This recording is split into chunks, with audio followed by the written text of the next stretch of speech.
You've talked about your mother's experience with the citizenship test. You've also talked about having something similar for folks who graduate high school in order to vote, having a civics test similar to what your mother took.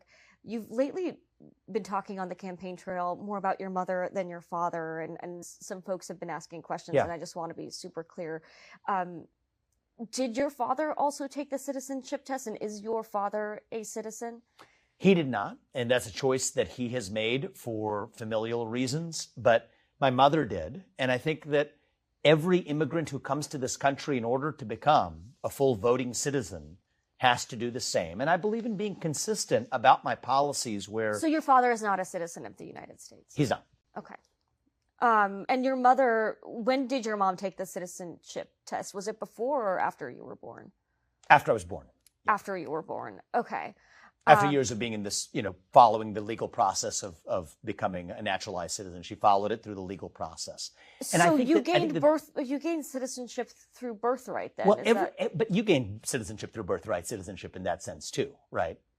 I mean, every American. So what I want to do is revive a vision of citizenship where every kid who enjoys... I'm sorry, just to backtrack. So your father is not a citizen, They came to this country legally. They were in this country legally. So my view is any kid who is born in this country of parents who are here legally, that's the scope of where birthright citizenship applies. And I think it's a very simple principle. The 14th Amendment says, subject to the laws and jurisdiction thereof.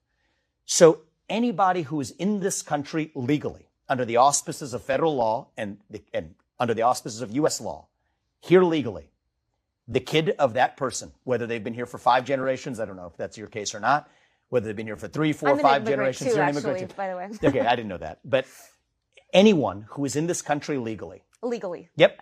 Legally immigrated to the United States. So the kid of anyone who's in this country legally, whether or not they're an immigrant, that's the scope of to whom birthright citizenship applies.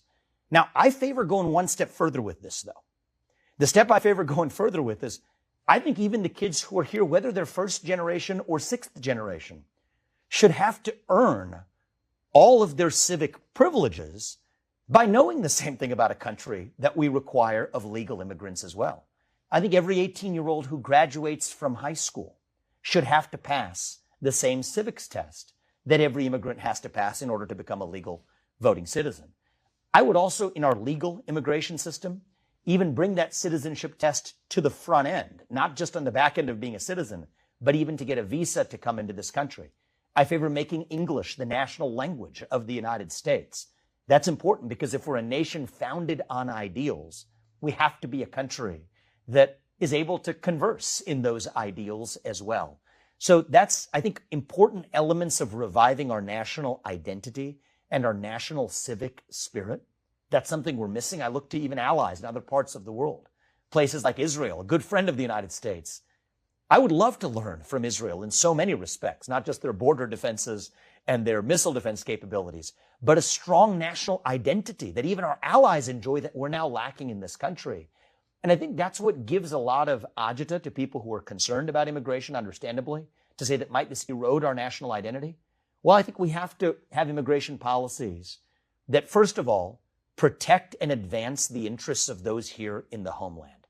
I think that's the sole purpose of immigration policy. At first, that might sound controversial to some, but it's actually intuitive when you think about it.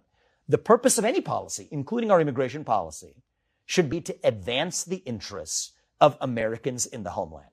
It turns out that I think we can have immigration policies that do accomplish that, bringing in skilled workers who are committed to this country, who speak the national language, who know something about the country. But that's my vision of citizenship. So much so that even the kids who were born here, I favor actually reviving those civic values and ideals as well. And so, yes, I call myself an American nationalist. I mean that in a positive sense. But the revival of national identity is core. It's a core pillar to how we're going to revive this country. Thanks for watching. Stay updated about breaking news and top stories on the NBC News app or follow us on social media.